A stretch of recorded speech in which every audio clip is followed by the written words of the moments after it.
Hi, hello. Ito pong muli si Lolo Smart. Ang topic po natin ngayon ay ito, plancha. Ang sabi po noong nagdala, after 2 years or 3 years siguro, ayaw na daw umandar.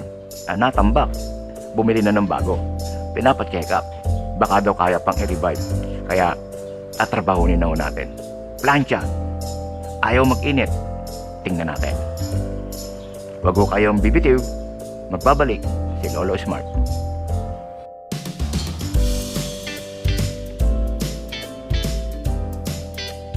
Makaraan po nung ating channel ID, eto, simulan na natin. Testingin natin, continuity testing, testing tester, good, may deflection. Okay? Continuity testing, plug.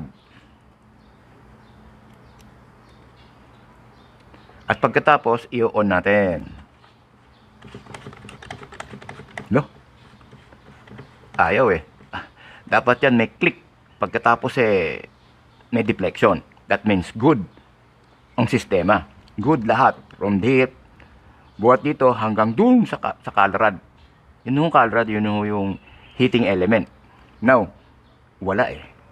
Sa pan-testing ganito. Plug natin. Ito po. I-off. Plug. Yun. Ito ho, dapat umilaw. Kapag inon, umilaw. Ibig sabihin, may pumasok na kuryente. Naku, ayaw ah. Pwede pong sira ang neon bulb. Pwede rin nung sira yung temperature control switch. Pupuntahan ho natin yan. Ngayon na. Bunutin ho ninyo para siguradong hindi makakuryente.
Okay.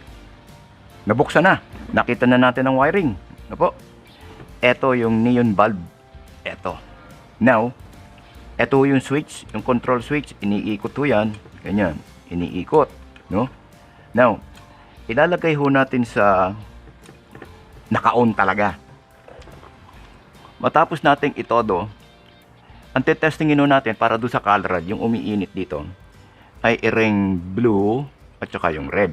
Itong yellow, ano lang yan eh, yung sa ground. Kaya, pwede na hong wala yun. Pero papakita ko din sa inyo mamaya.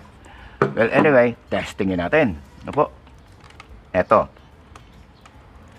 Naka full on. Tester.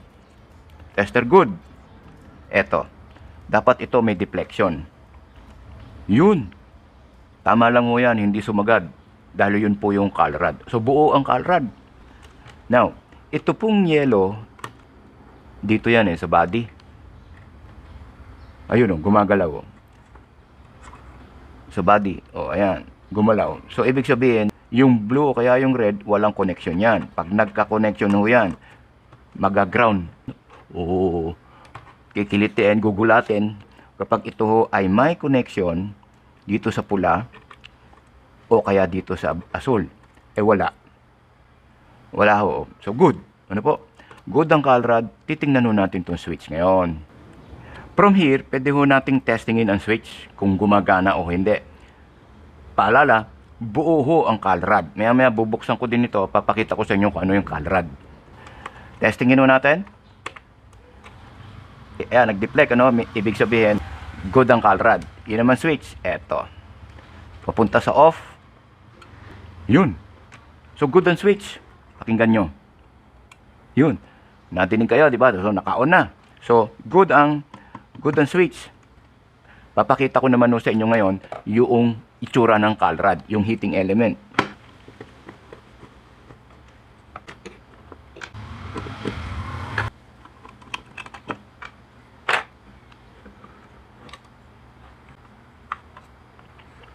Oh, ayan po ang kalrad. Ang dumi.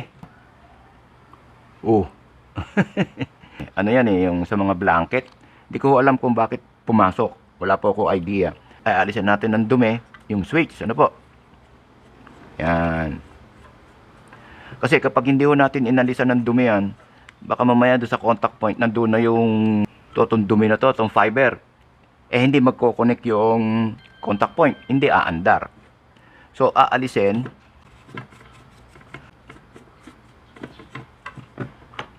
Kung kayo ay magkakalas nito, maglagay kayo ng, ano nung tawag doon? Face mask. Para hindi nyo masinghot yung fiber. May ventilador lang ho ako dito. Psst, ganun, kaya lang mahina Malinis na. Ang kalrad ay ito, itong nakaumbok na to. Ito yung umiinit.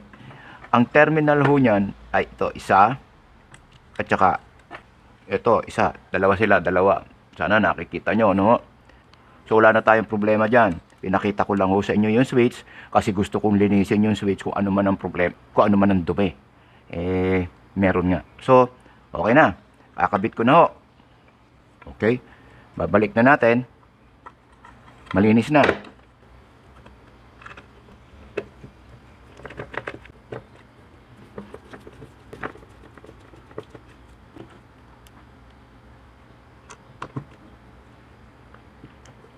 Habang hinihigpit ko po, huwag niyo po kakalimutan ang mag-subscribe. Like the video, comment below para alam ko po ang nasa sa isip niyo. Basta tungkol sa plancha ho. Okay. Babalik na natin to, yung lalagyan ng neon bulb.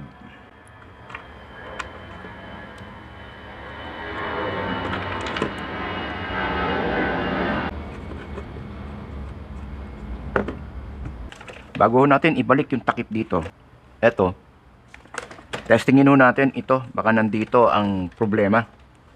Kaya hindi siya nag-on. Okay, naka-off. Testing tester. Good. Ayun, nadidinig natin yung click no temperature control. Ano po? Ito. Yun. Pero walang galaw. Kanina ho, may deflection yan. Ngayon wala na. Pero meron siyang click, yung switch. Yun. Yun. Todo, pero walang deflection. Okay, testingin natin tong kawad. Ano po? Line 1, line 2. Yung line 2 meron. Line 1 wala. Baligtarin natin, no? Dito tayo. Wala pa rin. Siyempre, wala na to. Nabaligtad na So, nasa kawad ang problema. Yung blue, wala akong connection. Yung blue, putol. Kasi walang continuity. Eto. Okay. Tanggalin ko.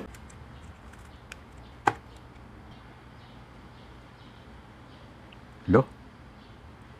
Tayo. Ganito na lang. Kung putol ho ito, mahahatak to. Putol nga. Kasi ito, nabuo. Eto. Hindi ho mahatak Eto, yung ground. Hindi rin po Eto, sandali lang. So, putol. Kakabito natin. Ihinang ho natin. Tanggalin ko na to. Yun Putol ho putol. So, ihinang ho natin yan. Maya-maya konti. So, idudugtong na. Okay, ganito ho yan.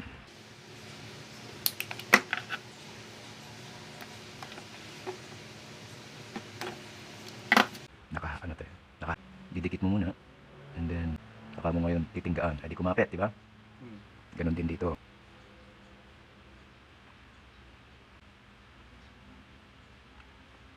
Yan. Alagyan na natin ito, shrinkable. Para nang sa ganon, hindi na tayo magte-take, no? Diretso na siya. So, kaya lang, ilalayo nyo dito sa hinangan. Huwag ganyang kalapit. Iikom Kapag nainitan, iikom. So, itataboy nyo roon sa loob na loob. Lo. Yan. Yun. Nakabao na. Dito. Yan. Okay. Yun. Alright. Pwede na yan. Dumikit Ikaw nga mag-ano. Yun. Oops. Alam na niya alam na ho niya magsentro. Okay, gitna. Good. Very good. Okay. Ngayon, paiinitan na natin. Hindi ho nitong dulo, hindi ho yung tip. Ito. Yan. Well, ayan na. Tapos na. Meron na akong shrinkable. Ngayon, testingin natin. Kakabit natin to. Mahirap po mag-ikot Yun. Pag yan naka-off, wala hong deflection, Testing tester. Okay, may deflection. Kung naka-off po ito, walang galaw. Walang deflection. Wala nga. Iikot ko. I-on. Pakinggan nyo yung click, Tingnan niyo. Tapos gagalaw. Yun. Nag-click, gumalaw. Ibig sabihin may pumapasok na kuryente. Okay, may gagawin ho ako. Pero hindi ho po pwede sa bata, Kung may bata kayo sa tabi, paalisin nyo muna. Baka biglang sumundot doon, sumundot dyan, makuryente. Papakita ko sa inyo, iilaw to.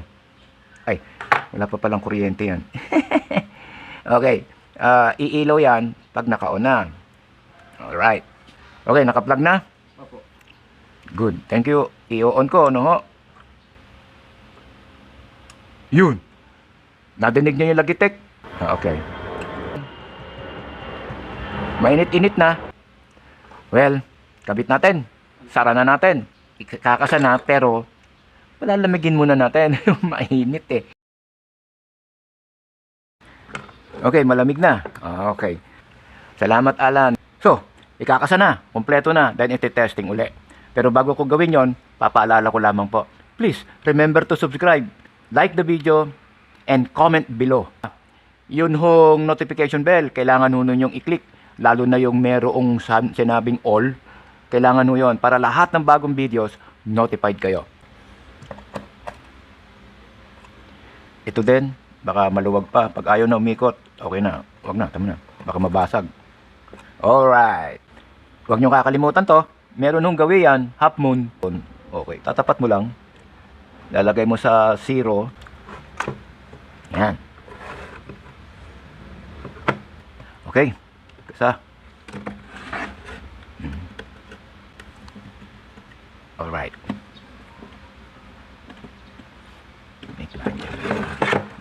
Yung kabila man. Yung pong technique na yon, yung counterclockwise muna, hihintayin yung merong clock. Pag gumanon ho yun, ibig sabihin, swak na yung thread noong screw doon sa thread noong kanyang papasukan. Wala hong lost thread.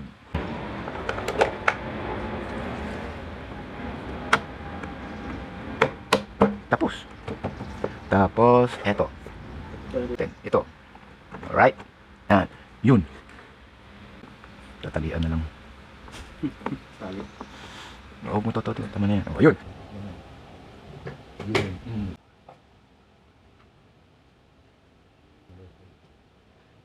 Sa susunod na video. Yeah. Ay, mali. Sige, okay lang. O, ayan. Tapos na. Buo na. Pero bago ang lahat, ito dapat tapean uli yan ng buo. Pakihawak to. Yan. Para po hindi tayo magka-problema, kita nyo ba? Buo mo ng tapean.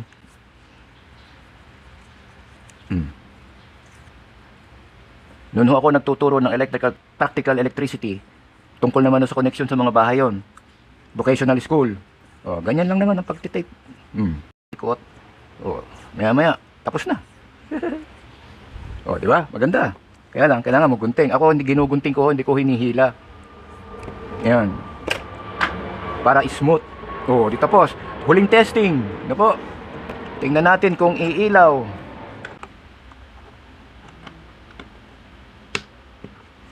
Yun. O, yan o, nakikabit na. Huling testing, o. Kailangan umilaw. Ito, game. Yun. Umilaw na. Kaagad. At mabilis uminit. Ayun na, kita na lang. Ayan, umilaw na, di ba? Papatayin ko. Iikot. Ayun, nawala. On. Ayan, meron. Yun, nawala. O, okay, mainit na. So, ayos na. Nangangamoy plancha na. Pakibunot. Marami pong salamat sa inyo, sa inyong pagtsatsaga na manood. Salamat po kay Alan sa pagsama niya sa akin. And then, mainit na yung plancha. Na-check up yung loob. Pero nandito lang pala ang problema sa dugtungan. So, isa kong paalala, yun pong notification bell. Kailangan nyo i-click. Pagka-click nyo ng notification, tapos, pag-click niyo ng subscribe, may lilitaw ho yan, notification. Click nyo yung all. May salitang na mayroong quote and quote. Para ho, lahat ng bagong videos, ma-notify kayo. Sige po, magkita-kita tayo. Salamat po kay Alan. Salamat po sa panahon. Sensya na kayo sa ingay. I'll be back. Lolo Smart will be back sa susunod na video. Salamat po. Bye!